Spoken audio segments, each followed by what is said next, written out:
That Sober Guy podcast contains adult content, merciless truth, and emotional nudity. Listener discretion is advised. I'm Shane Raymer. You're listening to That Sober Guy podcast, and we help people stay sober. If it's your first time listening, welcome. I'm so glad that you're here today. So it's time to go home. On today's Monday Motivation, we're going to be talking about 3 reasons why PMA is crucial to success. 3 reasons why PMA is crucial to success. Maybe you're saying, what the hell is PMA? It's positive mental attitude, baby. Got to keep it up. Keep the energy high today. As we kick off the week, shout out to Humans. Thank you to Humans Music for the intro. Check those guys out. They got lots of good tunes on all the music platforms. I believe it's humansmusic.com as well. So one more time, 3 reasons why PMA is crucial to success. We're going to talk about that in just a minute. But first, I want to give a huge shout out to Mark from our Sober Guy men's crew. He has 30 days alcohol free today, baby. Oh yeah, congratulations, Mark. Pretty damn awesome. Jeff is on day 15 today. He's posting his thoughts exercise in the Sober Guy men's group. So important for others to see and relate to. So thank you, Jeff, for posting that, and congrats on 15 days. You're officially at the halfway mark. So that's pretty dang awesome. What else? Our boy Chops is in there, staying connected, working through this stuff one day at a time. Neil's in there, staying connected, posting. Simon from England just joined the group, so welcome, Simon. It's great to have you. We got Noel, Theron, everyone else in our Sober Guy men's crew. Man, I just love you guys. I just love the positivity, the connections that are happening in there, and the posts, and just staying connected. I love checking in on there and posting, pictures of the family and pictures of just stuff that's going on in our lives. And of course, motivational stuff to help keep all of us free from alcohol and staying on that positive vibe. So fellas, just keep up the great work. Thank you for being a part of my path forward. And hopefully I'll see you guys on this meeting on the Wednesday Sober Guy Crew Locals meeting this Wednesday at 5 p.m. Pacific time. And speaking of that, if you're looking for an accountability place, a place to connect, to hear from other dudes who are working to quit drinking, working to live better lives, positive lifestyles, both health, wellness, fitness, mentally, physically, emotionally, spiritually. Man, I want to invite you to join our Sober Guy men's crew on Locals. We have over 500 dudes from across the country in there, and they're staying connected. They're holding themselves accountable. We're building a new life together, man, free from alcohol. We're talking about dude things in there and just how we deal with life. And man, we do shout outs on the podcast. We have a weekly meeting, which I mentioned on Wednesdays. We have live chats, Q&As, everyone posting, sharing, staying connected, really having a great time too, trying to have some fun with it. So we'd love to have you join us. You can become a part of the Sober Guy men's crew right now by downloading the Locals app on iTunes. You can download it on Google Play, or you can go to that soberguypodcast.locals.com if you want to use it on your desktop as well. You can find all of our resources, like our free 10-day guide to help jumpstart your life without alcohol. We have a Quit Drinking Dude 30-day challenge. You got more podcasts, meetings, all of our resources by going to www.thatsoberguy.com. Be sure to follow us on Instagram at That Sober Guy Podcast. And all the links from everything we talk about today will be in the show notes. So I wanted to try a little something new this week, this Monday Motivation, and we'll see what the response is on it. We'll see if folks like it. We'll keep it fairly tight. I don't know how long. I tried to plan for like 10 minutes. We'll see if that works out. I have a feeling it probably will go a little longer than that. But I just wanted to start something off on our week that we could be excited about, that we could start to set that mentality up for the week, that positive mentality, that positive mental attitude, which is where the title comes from today, PMA. And that's what I came up with, the 3 reasons why PMA is crucial to success. And I also put in there a little thing called a quick rant. And occasionally I have these things that I think about and I question. I go, a quick rant. I said, man, I wonder if that'd be a good little segment. So we're going to try this out, a quick rant today. And if you guys like the quick rant, you can connect with us on Instagram. If you join the Sober Guy Locals crew, you can connect on there and shoot us a message and say you like the quick rant. And that's something that I can look to continue to include in the podcast once a week. Here's my quick rant for today. Can you follow a specific Major League Baseball team anymore? Can you follow a specific MLB team anymore? And here's my thought behind this. As many of you know, if you've listened to the podcast for a long time, I'm a Bay Area guy, been out here in Northern California all my life, moved around a little bit here and there, but for the most part, have been up in NorCal and have followed Northern California teams for the most part, being the Oakland A's, the Oakland Raiders, who were once the Oakland Raiders at one point, now they're in Vegas, and even back in the day, the San Francisco Giants. We have the Kings up here for basketball in Sacramento and the Warriors. But go down the list, Bay Area teams, always kind of followed those, even some of the minor league teams. But my one team that I've always followed is the Oakland A's, right? Big A's fan since I was a kid, grew up going to A's games. And man, it has been so tough to follow any sports team at that anymore. And this is just my opinion, so maybe some will disagree. And maybe you'll agree full-heartedly. I don't know. I guess we'll see. But have loved following the A's. And dude, it's so frustrating when there's you love a team and then they put a team together and then they sell the whole team and every single season it's the same thing. And so the reason this comes up is because I love baseball, number one. Okay. We're going to talk a little bit. I got some baseball stories that we're going to get into here in just a minute with the 3 reasons why PMA is crucial to success. But I love baseball. And so I have a collection of hats as well. For those who know me personally, you know I got a shitload of hats. I love different hats, all kinds of different hats. And I have a lot of MLB team hats. I got a Tigers hat, a Padres hat, a Red Sox hat, an A's hat. Man, go down the list. I got quite a few teams, and I rock them with whatever is going on that day, whatever I feel like wearing.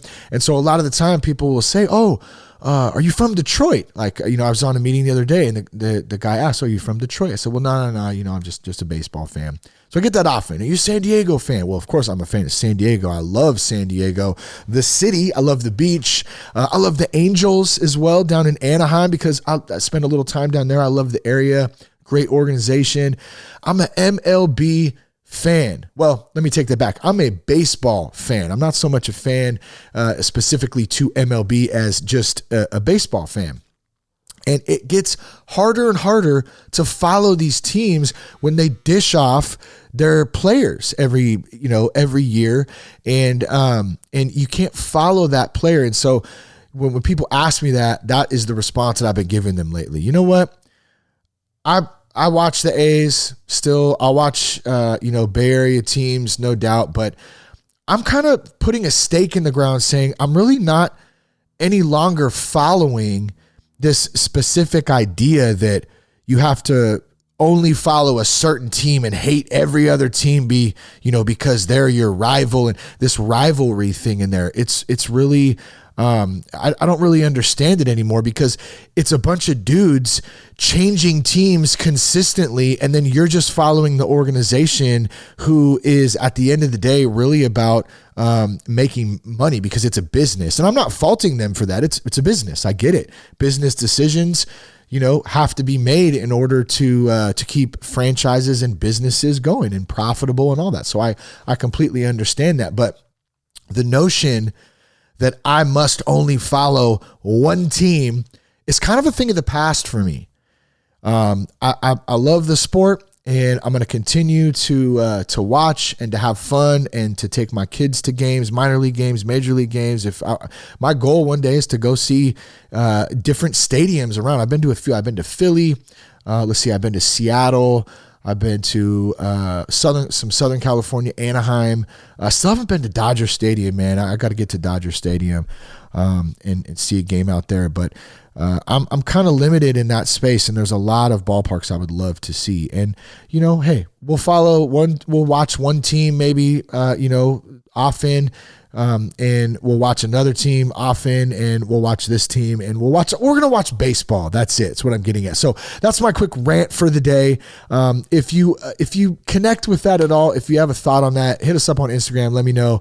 And I would love to hear somebody else's take on if they're following a specific team. And if you are, that's great. I'm not knocking anybody for doing that. I would love to hear what your take is on it, like how that continues to go down, for you as a fan, as somebody who likes a specific sport. Doesn't have to be baseball in particular either. So anyways, as you can see, I love sports analogies, especially baseball. If you've been listening to the podcast for a while, you've probably heard me talk quite a bit about it, and quite a bit lately about coaching my son's Little League team. So we're going to be talking some baseball on this. And there's so many great analogies with sports and even fitness as well that apply to life, that apply to trying to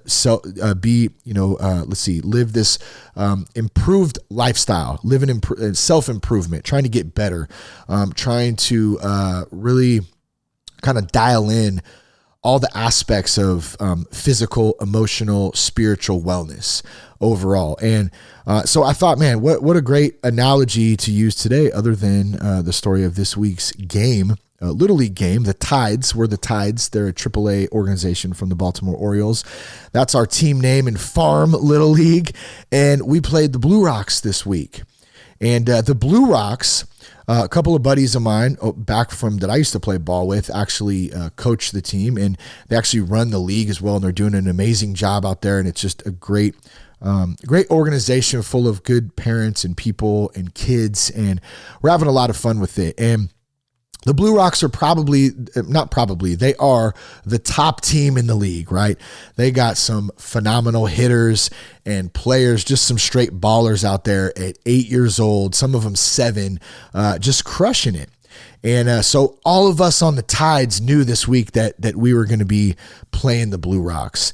And as we kind of prepped for the week, it occurred to me that myself, some of our coaches, and even the kids, they're a little bit nervous, as, man, we're playing the Blue Rocks this week. It's a big deal coming out and having to face them again, when the last time, I know we lost last time. I don't remember what the score was, but it was a lot to a little. And, of course we had a little bit of fun, but it was tough. And even prior to this, we've had a couple tough losses in the last 2 games before we played the Blue Rocks in the last couple of weeks.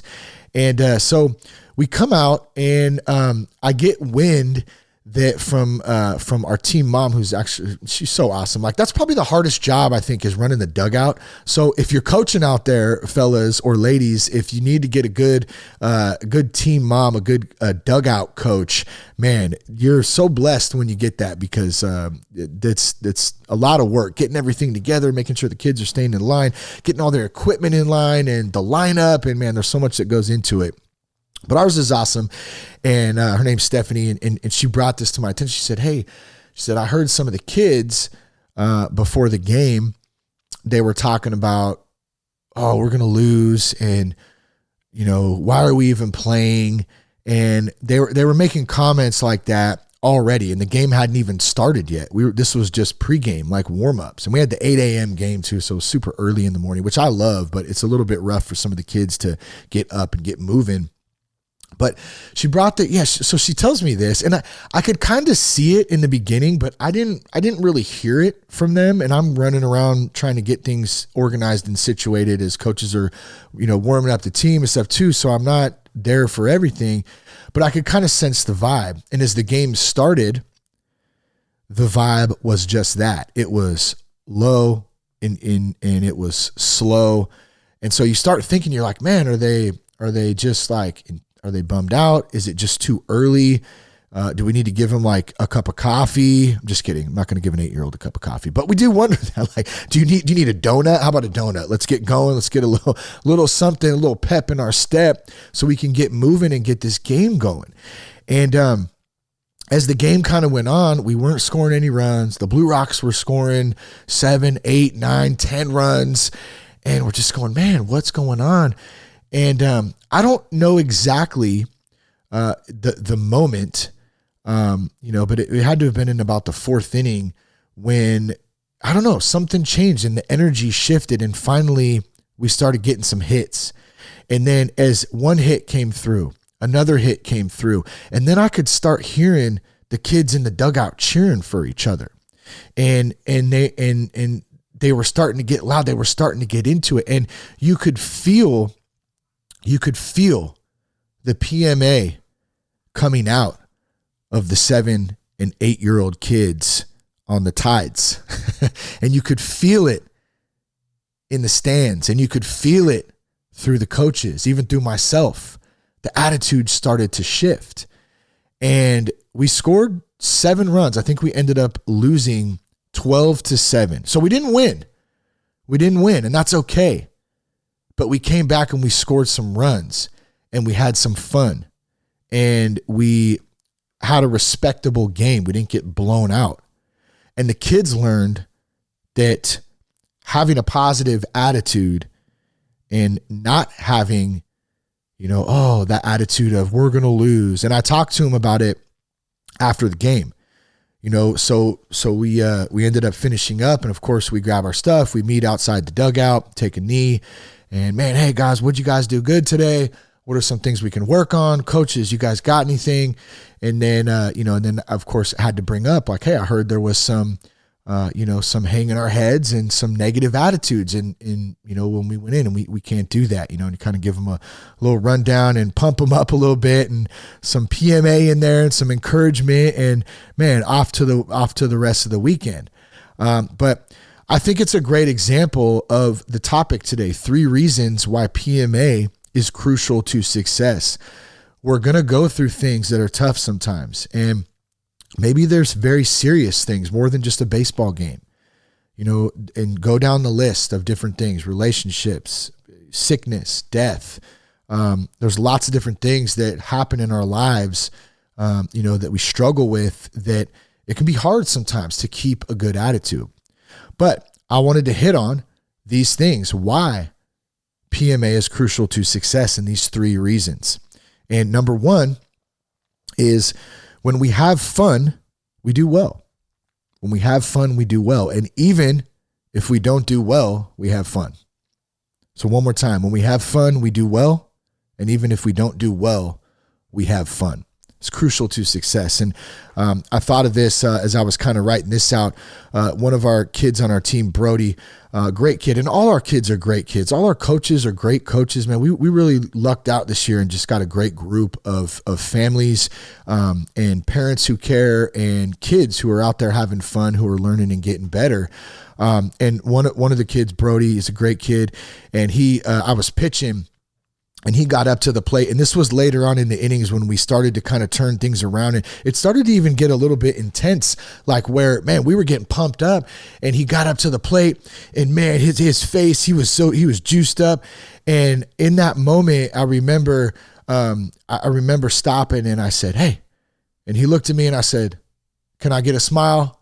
And he just put this huge smile on his face, and which made me put a huge smile on my face. And then the first pitch, I threw him one, and he freaking crushed it to the outfield. So it was just like, dude, we were having fun right there. And we did well in that situation, right? But even if he didn't hit the ball, and we were laughing and we were having a good time, we were having fun, either way. And it's such a great example of that attitude, positivity, showing that and being in that ourselves is it's crucial. It's crucial to anything. It's crucial to doing well, and it's crucial to keeping that attitude, not just within ourselves, but it runs outward to the others that we are around too. So we got to have fun in that. Number 2, when we encourage each other, we feel encouraged. Right? When we encourage each other, we feel encouraged because it's contagious. I mentioned this before, like during the first couple of innings, it was really slow and low. And us coaches were trying to get them pumped up. We're clapping. Come on, Tides, let's go. We got this. Let's have some fun. We're doing the whole thing, right? And some of the kids are just kind of, I'm out there. Come on, run. You got to run. Run out to your positions. Hustle, trying to like get them motivated. And some of them just weren't. And the thing is that we can motivate them, or we can attempt to, and we can try as coaches and parents and stuff to encourage them, but there has to be an ownership aspect of it. And when you get that ownership aspect of it and they start encouraging each other, then they feel encouraged. And that is when the magic happens. And that's exactly what happened. They started encouraging each other later on in the game, and boom, they started getting hits. They started scoring runs, and they really started to have fun. All right, number 3 reasons why PMA is crucial to success. When we lose, we still win. When we lose, we win. And I know some of you out there are going like, oh, wait, no. I'm a winner. I want to win. Like, if you lose, you lose. I get that. Trust me. I'm a winner. I like winning. I'm very, very competitive. I don't like losing. Don't get me wrong. But here's the thing. When we lose, especially when we're young, it's an opportunity to learn how to get better. And I take that back, not just especially when we're young, especially when we're adults too. When we mess up or we do something wrong or we don't get the promotion or something happens where we don't win necessarily. How do we still frame that up as a win, even when we lose? And we do that by understanding that losing is how we learn and how we get better, because we practice, we move on, we continue to we continue to hold our heads high. We don't hang our heads in shame or sadness or disappointment. We don't do that, because what does that do? It's the same thing like in baseball when you make an error. Like I told my son, he mess up a play and he wanted to get upset and start crying. I said, bud, it's not a big deal, bro. Like, you're good. You did your best. You tried. You made a mistake. It's okay. Like, hold your head up, figure out what we did here. We got to do this next time, and go out and get the next one. Forget about it, because there's nothing we can do about the past. We can sit and look and dwell in the rearview mirror all day. Does nothing. Absolutely nothing. So we continue to work on things. We continue to get better. We continue to practice. And that is how, even when we lose, we still win. And so we have to keep that attitude. Otherwise, man, it's a long path in the other direction that can be pretty tough. So those are my 3 reasons why PMA, positive mental attitude, is crucial to success. I hope you enjoy this Monday motivation. We'll see how this pans out. I don't want to put any expectations on anything, but we'll see. Maybe we'll start doing this once a week if folks like it. So if you do, let me know. I'd love to do that. You can contact us, thatsoberguy.com. You got a contact form there. You can follow us on Instagram at thatsoberguypodcast, as well as join us in the Locals men's crew. Love to see you there. If there's anything I can help with, whether it's helping you find a meeting, getting connected into our Sober Guy men's group on Locals, if you're interested in one-on-one coaching, you want to quit drinking, you want to try the Quit Drinking Dude 30-day challenge, you can contact us and find all of our resources at thatsoberguy.com. Love you guys. Peace, love, and respect. Keep your blood clean. with your